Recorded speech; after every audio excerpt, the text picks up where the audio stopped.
What's going on, digital wildcatters? Welcome to another week of Big Digital Energy. I'm back and rocking and rolling for Richmond Police Department. Good I heard that shit. you guys miss me. Chuck, what's with the bright pink cat? You've been giving spring break vibes here in the office with that. What's the The deal? fuchsia.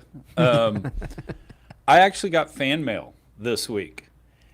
A rather attractive young lady sent in that a note that said, "I like a man that wears pink." So I will wear this pink hat till my dying days. for It's not coming off my head for ever. any of our listeners, please do me a favor and don't gas Chuck up. Save me from having to put up with the second order effects that come from that. But This is like the worst big head moment in BDE history because the Richmond police demanded that you come back because they thought Jake was boring, and I get fan mail on my pink hat. yeah. We're on top of the world. All right. We had a kind of uneventful, it's kind of weird, kind of uneventful week in energy, but also a little bit eventful yesterday in Texas with ERCOT sending out messages saying that you need to restrict usage of electricity consumption, that they were expecting rolling blackouts. We didn't end up having blackouts, I don't believe, but let's start off there because Let me lots throw of talk some around that. numbers at you real quick, Colin. This is end of the year 2021. So we had about 57 gigawatts of natural gas fired generation on ERCOT. And ERCOT, basically the grid, and it serves about 90% of Texas. We had just over 28 gigawatts of wind, just over 8 gigawatts of solar, and then we've got, of course, some nuclear and some coal and all that. So you basically have a grid that's 30% wind. And when ERCOT did their load forecasting, they're sitting there going, holy shit, it's going to be hot as all get out. All the air conditioners are going to be on. And then they go look through their supply. Which isn't abnormal for Texas. Right. It's kind of what we do here. But College Station was 111 degrees yesterday, or on Sunday. But anyway, so they did that, and then when they did their forecast of supply, you had an unusually high amount of natural gas fired generation that was just down for maintenance, like regularly scheduled maintenance, and the wind just wasn't going to blow. They thought only 8% of wind generating power was going to even be available. So that's why they were sitting there going, guys, there's nothing we can do about this. Yeah, 8% of nameplate capacity on wind, which I got on Twitter yesterday because I knew Twitter was going to be blowing up when I saw that announcement from ERCOT. And you get on Twitter, first thing I see is people blaming Bitcoin mining. Like, Yes. oh yeah, increasing Bitcoin mining is a great idea to mine fake internet money. And I'm like, Jesus fucking Christ. Like, it's not Bitcoin mining that's putting, maybe someday it puts added stress on the grid. But right now, I mean, that's not what's doing it. And then you completely ignore the faults of intermittent energy sources like wind. And so I tweeted that out, and then people were like, oh, you're attacking renewables. I'm like, no, I'm just saying, like, hey, you and I had a great conversation about this yesterday, and we should actually Let's try to recreate let's it. try to recreate it and talk about it, because a lot of the problem that I see with the renewables crowd on Twitter is that when they talk about the cost of wind and solar, they talk about it in individual parts or silos. And what I always relate it to, the analogous thing to oil and gas, was half cycle economics. And when I first learned about half cycle economics in oil and gas, like, I couldn't believe that this is the way that the industry operated, because for me, when I think of running a business, and as a bootstrap business, you have to think about full cycle Right. economics, because that's what matters at the end of the day. And so you'd always see these oil and gas companies, tell, hey, we have 40% IRRs. And then you'd find out that that was on half cycle economics that backed out, land acreage costs and things of that nature, G&A, interest. everything that it takes to Right. run an oil and gas From company. this moment forward, this is what it's going to cost And us. so I think that you see elements of that same thing happening in renewables when people talk about, the cost of electricity being cheap. They don't take into consideration the full cycle. And what I mean by that is you have to have backup generation for intermittent energy sources. And some people, they get abrasive when you say that, but that's just the truth. Some days the wind doesn't blow. Like yesterday, Yeah. you're running at 8% of nameplate capacity on wind generation. The wind wasn't there.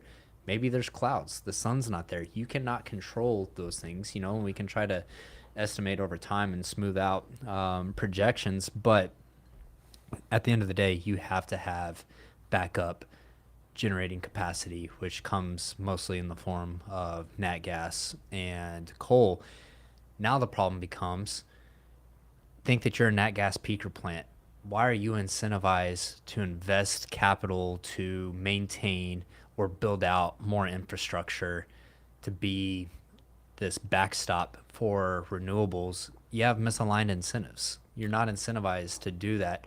And so now it becomes this kind of snowball effect of where we're building out renewables in a very aggressive manner.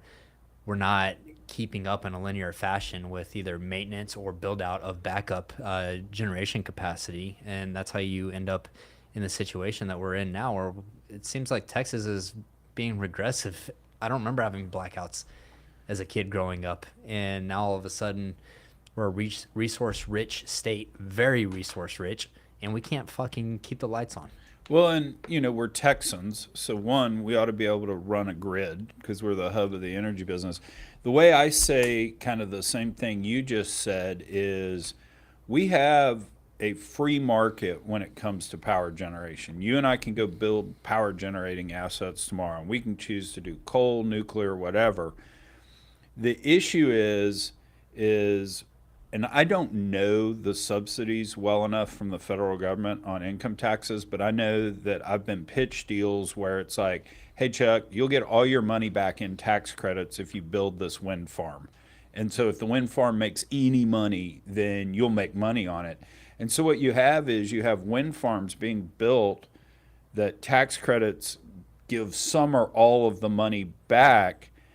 And you're right, that crowds out the natural gas peaker. Why am I going to spend it? Oh, and by the way, John Kerry says I'm not in business in 10 years too. I got that direct message from a power guy saying, why am I going to build another one of these? I don't know if it's going to be around in 5 to 10 years. And so Exactly what I was saying. You're not incentivized, right? Yeah, And I so think the point of the subsidized tax credits is another big thing too, because one of the main complaints that you hear from people in the renewable space is just the lack of transmission infrastructure and being able to connect assets to the grid.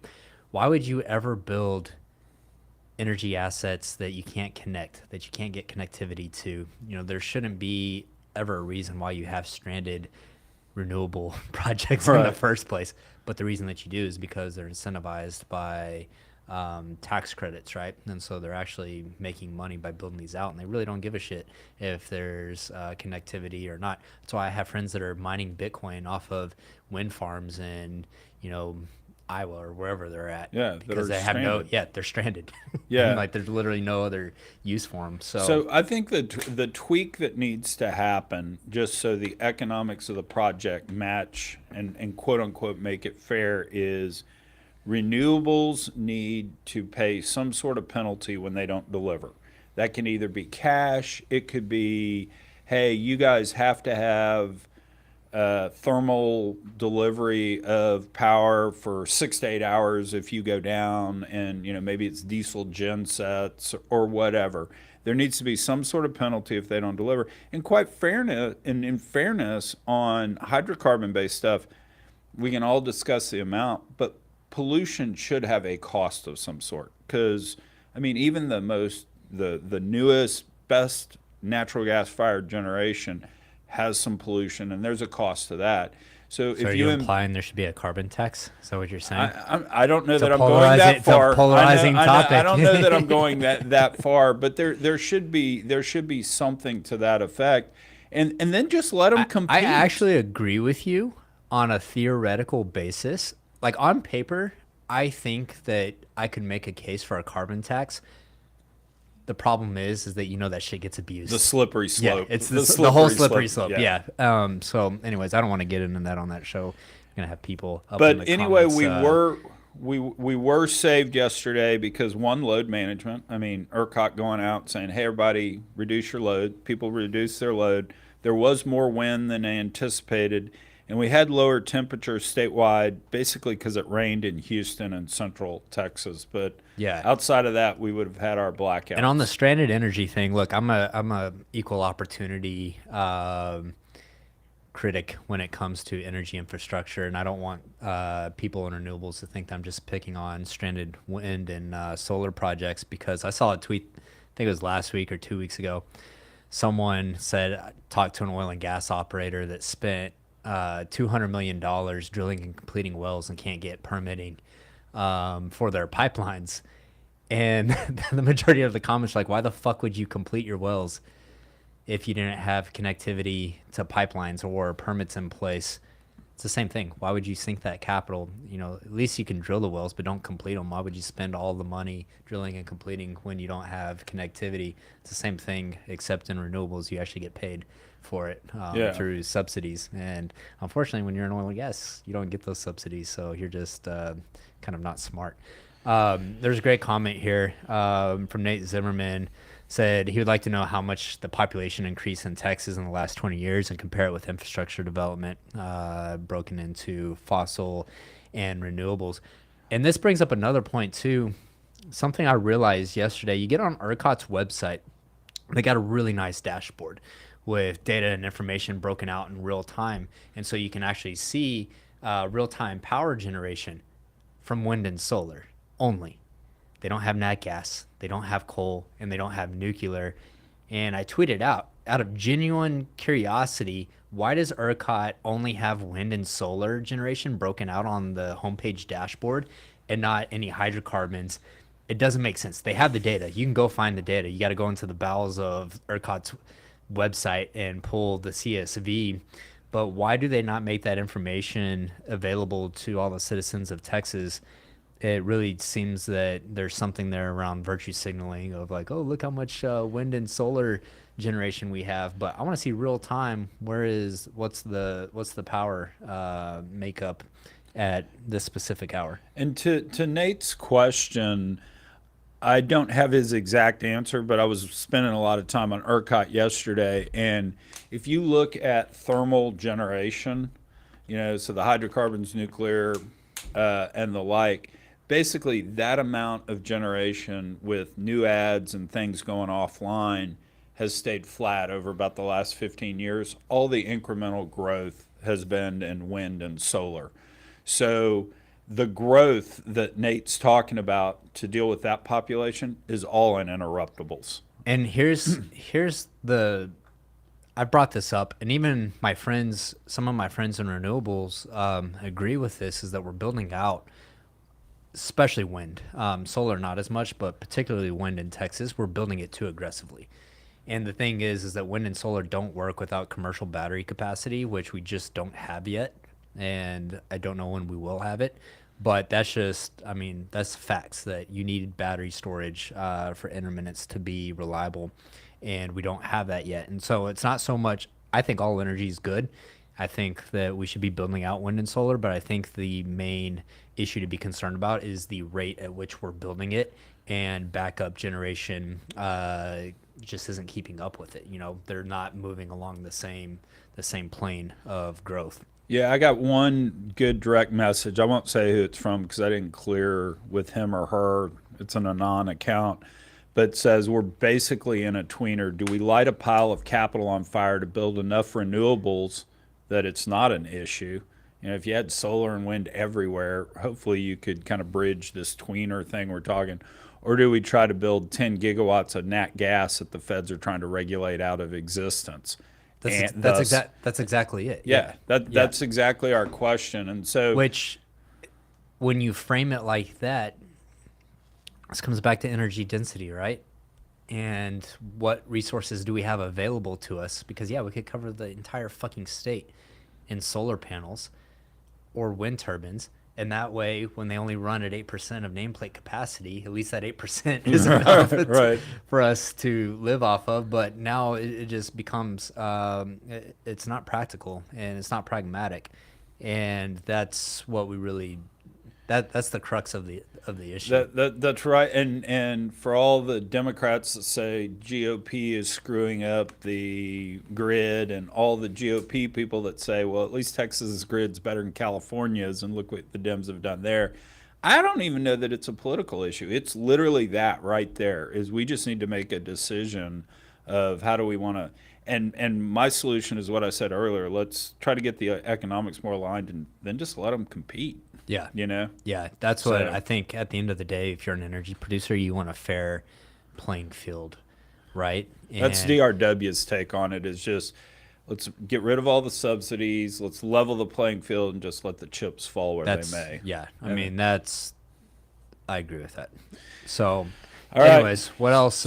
Story number 2. This is just a little nuanced story, so I don't even know if it's worthy of a lot of time, but it just sticks in my craw. So Cheniere has 62. It sticks in your what? Craw. What does that mean? It just At it first, bugs me. At first, I thought you said like sticks in my crotch, and then as I know you said craw, and I just still don't even know what that means. You've never heard that expression? No, guess before my time. Back in the day.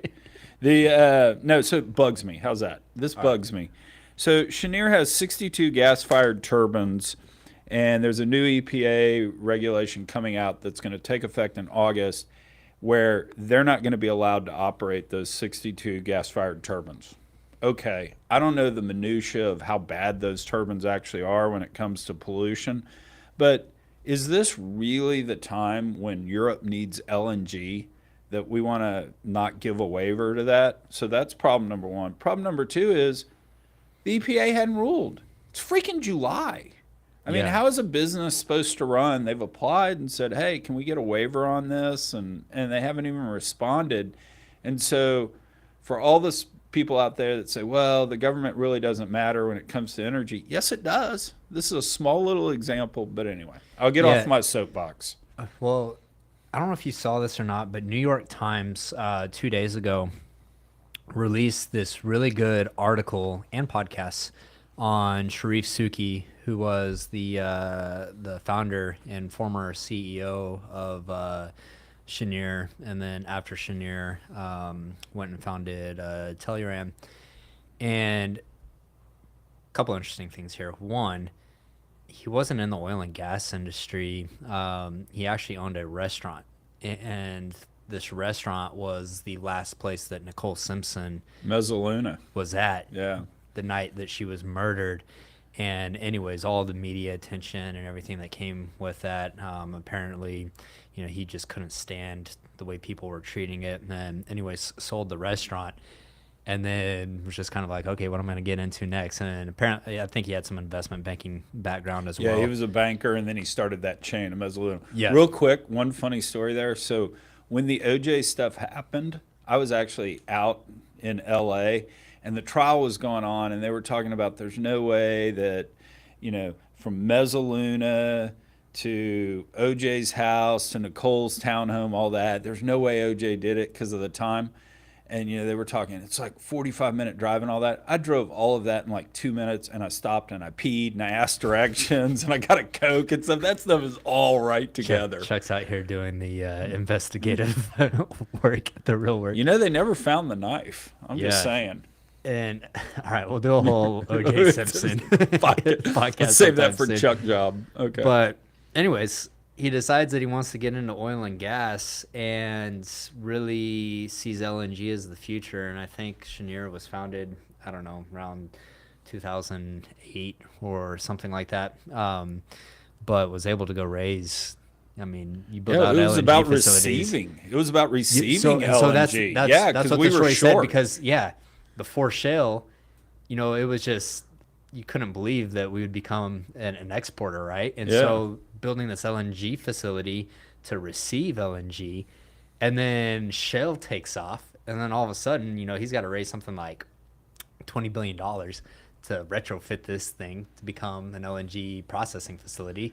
It's because it's much harder to actually process LNG than just to receive it. And so anyways, ends up doing that, and then him and Carl Icahn get in a disagreement, which I've told you, it's like I don't never want Carl Icahn on a board of my company because it seems like Carl Icahn has disagreements with everyone he works with, and then goes and starts Teleran, but was just absolute visionary when it came to LNG. And so I thought, one, the story that New York Times did the podcast was really good, doing a profile on him, but I just thought it was very interesting how he made that transition from the restaurant business, having ties to the O.J. Simpson Right. case, and then raising billions of dollars for LNG facilities. So I got one other story. So when Cheniere was blowing and going and doing great, they moved out of their offices at 717 Texas. We at Kanye took the sublease from them, and it was way below market.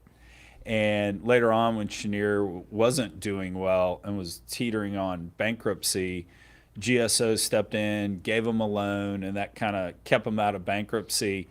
And the important thing about that was it kept our lease in place, because the second they declared bankruptcy, all the leases would be disposed of and stuff. And it was so far below market.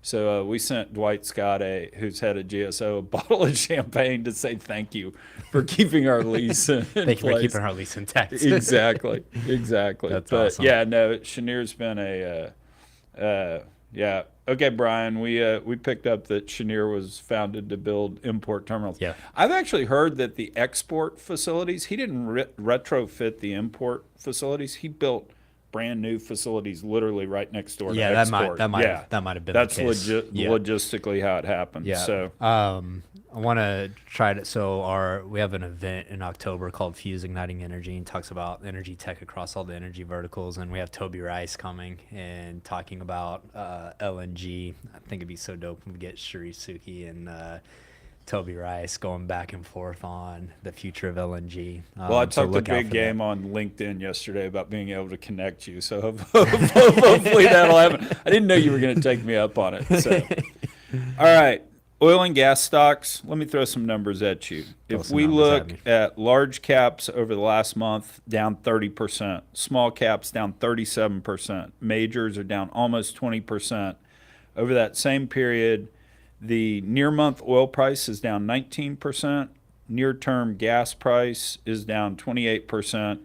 And this is what I find disconnected as all get out. The 3-year oil strip is only down 8% over the last month. Yeah, so it's not like we have crazy backwardation. I mean, if you're down 8% long term, this is why I don't own oil and gas stocks, because there's such a disconnect between public equities and price in commodities. Trade to the front, man. And, Trade to the front. and there's a lot that goes Yeah. into that too, because every E&P has a different hedge book. They have different operations. Some companies are better at operating than others, and so I see all these people talking about owning oil and gas stocks on Twitter. I'm like, yeah, fuck that. I have no desire at all to own oil and gas stocks. And then guess what? You think you do all this due diligence to pick the best operators, and you're down 30%, even though oil and gas prices aren't down near as much. It was interesting back when I was at Stevens. So this was like 100 years ago, but I bet it holds true today. I need to go update this. I took all the E&P companies that were publicly traded kind of in the mid-cap space, and I broke them into 1, 2, 3. And that was my subjective ranking of management quality. So 1 was the best, 3 was the worst. And actually what you found was good management. You performed, you were up less in the bad times, but you were also down less in the bad, or you were up less in the good times and you were down less in the bad times.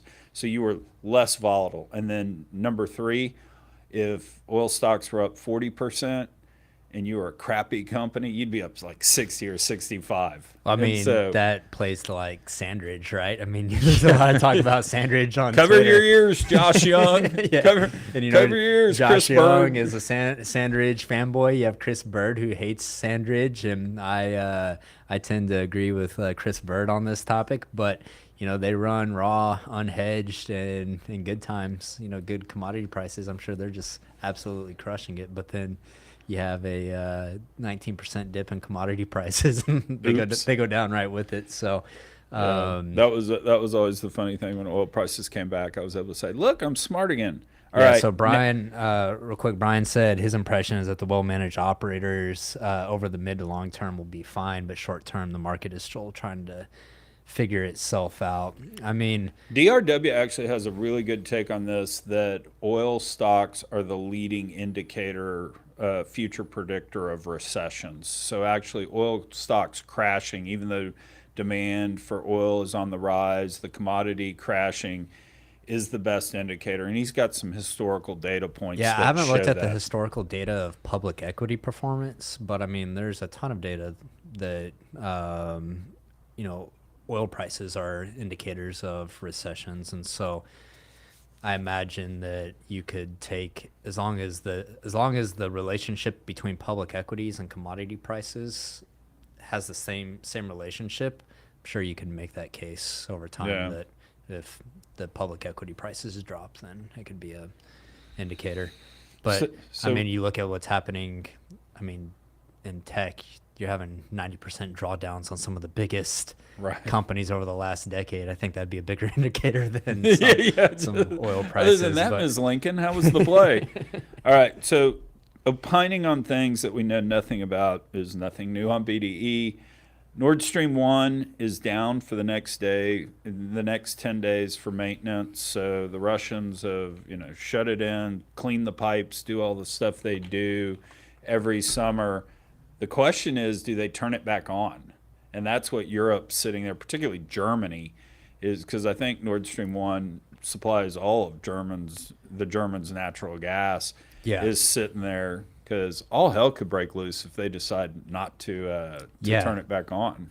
I mean, to your point, I don't know a lot about anything, so I'm just here for context and to provide funny. Anecdotes. Yeah, that's pretty much what I'm good for.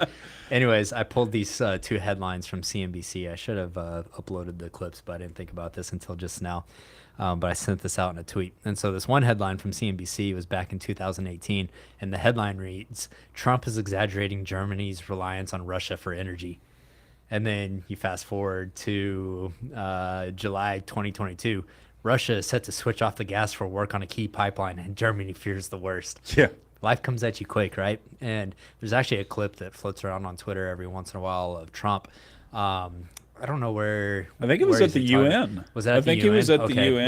that Yeah. makes sense. And I mean, he's just going off on how Germany is at risk of being reliant on Russian energy, and you have all the German politicians, parliament, I don't know what the fuck they call them, and they're sitting there like snickering and laughing. And Trump was on point on that when it came to it. It's funny because Trump was on point there, but then he was also so off base on American energy production. Like I remember I had some friends in DOE during Trump's administration, and I'd be talking to him like, dude, like where the fuck is he getting his information from? And they're like, look, man, we give him information and he just takes off and says whatever. He doesn't listen to us. And so it is kind of strange how he was just so on point The with weird, that. But the weird love affair between the oil and gas business and Trump was the second oil would hit $50 a barrel, Trump was begging the Saudis to pump more. yeah, right? he's like, I oil mean, prices have to come yeah, down. he's like, "What I do you want think?" low Yeah, I'm gasoline like, "What are you prices, doing?" and folks out in West Texas are, hey man, just let me survive. Can I get Yeah.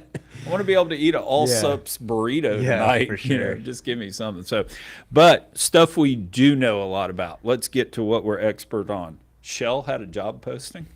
Yeah, Shell had a job posting, but not any typical job posting. They're not looking for a geophysicist or a petroleum engineer. They are looking for a TikTok content creator. And so I had at least 50 people send me this job posting because it was picked up in major headlines, and people were telling me that I should apply for this.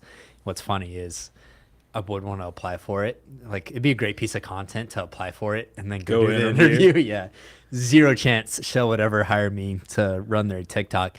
But I think this plays into a bigger overall theme that we talk about here at Digital Wildcatters often, and that is oil and gas companies creating content to appeal to the newer generation. And I've talked about TikTok specifically. I sat at NMOGA, New Mexico Oil and Gas Association, 6 months ago or so, and these things are always interesting because you're talking to a room and it's 1,000 people, but it's all oil and gas people. It's an echo chamber, right? Right. And you're preaching to the choir.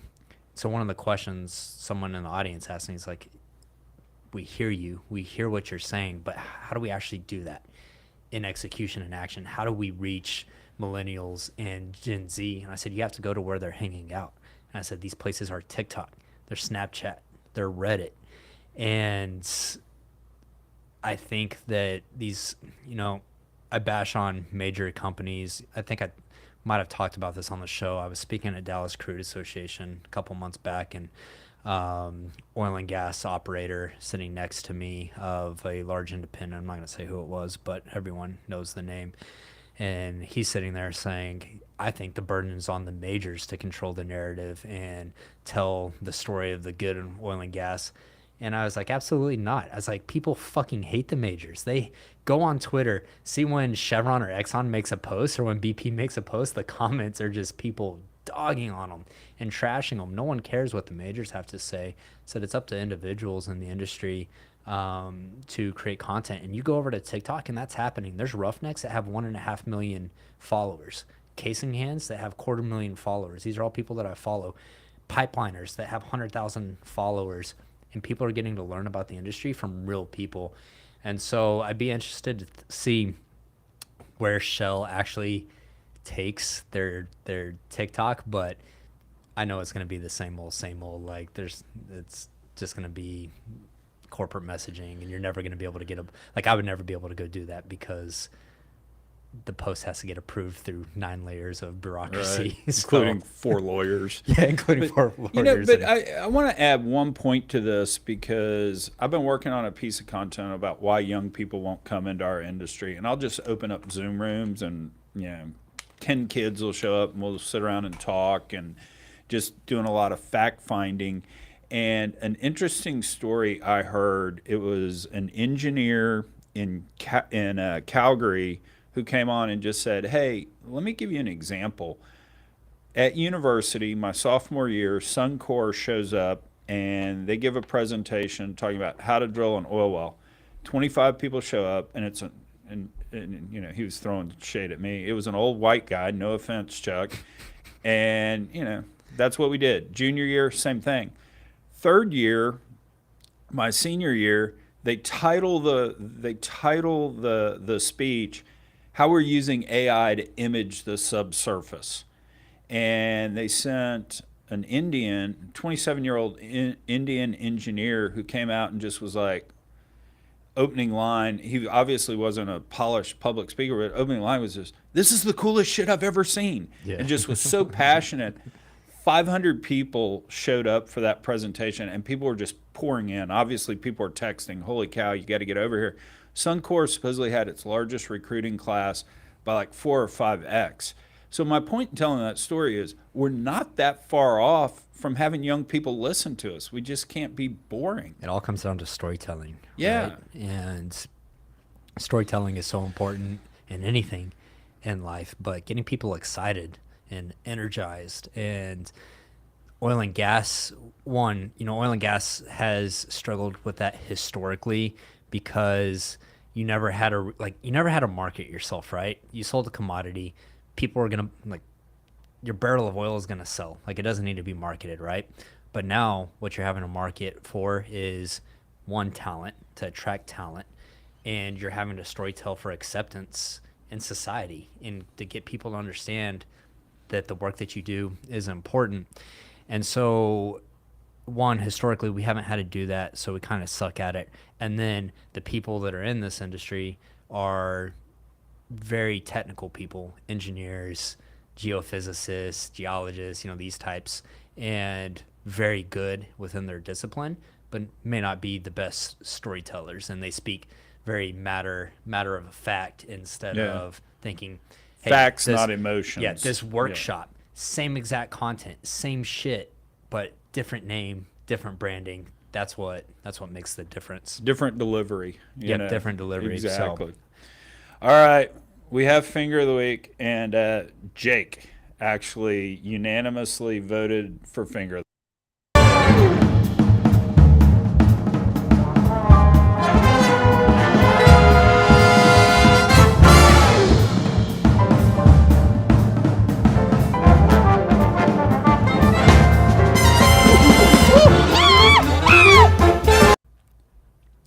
we alluded to this earlier, but I'll go ahead and lay out the story. So last week, when you were down with your prostate injury again, Jake had to co-host BDE with me. And the Richmond police listened to the podcast. And every morning I go get coffee. They're always in there. They're always giving me notes about this or that.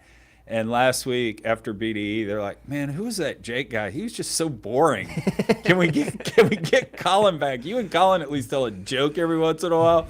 And so, needless to say, Jake's comment was, "I don't think the Richmond police are our demographic necessarily." Starts attacking our listeners. So Jake has given Vlad, who's one of the police officers down there, and one of our biggest fans, has given Vlad. So Vlad, sorry, but you won this week's Finger of the Week from Jake. Finger of the Week. And just want to give a shout out to everyone that's listening today. John and Alexis, great comments here. Alexis had a comment that was talking about content creation, said he knows firsthand doing this, showing the world content from a different perspective, shows something cool on Instagram. Yes. Yeah. And my thing is you don't need thousands of followers. You need one person to see it. And then that one person can go tell another person who can tell another person. That's how you get the compound effect. That's how you build a wall, one brick at a time. So love hearing that. Thanks for doing that. If I can ever help you out with content creation, shoot me a message and we can bounce some ideas back and forth. Appreciate y'all checking out the show today, being in the comments, hanging out with me and Chuck. We will be back next week, same time, Tuesday, 10:30 a.m. Central. Chuck, you got anything to... Just real quick, very special podcast I'm going to drop tomorrow. It's with James Casey. James Casey is the tight ends coach for the Cincinnati Bengals. He and I met because he played football at Rice. Literally the most compelling life story I've ever met from anyone. He's more driven than you are, Colin. And it all came about his sophomore year. He's sitting in biology class, gets a note, says, "Come to the office." He walks into the principal's office. His stepbrother's there. And his stepbrother says, "Hey, the trailer we were living in burned to the ground and Mom was in it." And so James, literally all he had was what was in his backpack. And he could have so easily become alcoholic, drug addict, whatever. And he goes and he plays 7 years in the NFL, and he's at the Super Bowl yesterday. So wow. It's a lot of geeky, nerdy football talk and draft, but it's also the most amazing life story. So check it out tomorrow when I drop. That may be the first podcast of yours I've listened to, so I'll check it out. All right, guys. We'll catch y'all next week. Thanks for tuning in.